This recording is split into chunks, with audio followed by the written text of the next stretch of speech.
Ma buonasera, benvenuti alla lettura delle carte della settimana, la settimana dal 1° al 7 dicembre 2025. Carta di sinistra, ruota della fortuna, denaro, successo, felicità, gioia in arrivo per noi e ci sta.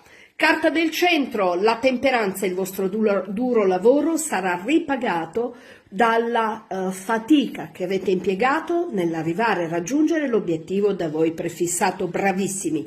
Carta di destra, la carta delle stelle. Invece anche per voi è successo in arrivo, perché la vostra speranza, la vostra forza, la tenacia vi ha portato ad arrivare al successo che meritate. Ma infine la carta dell'angelo, che è meravigliosa, dice: la situazione migliorerà. La situazione migliorerà. Qui c'è la spiegazione di questa strepitosa carta, per cui sarà una bellissima settimana e ci sta. E vi ricordo che io sono Rubina, mi trovate al 333 144 2725, vi aspetto.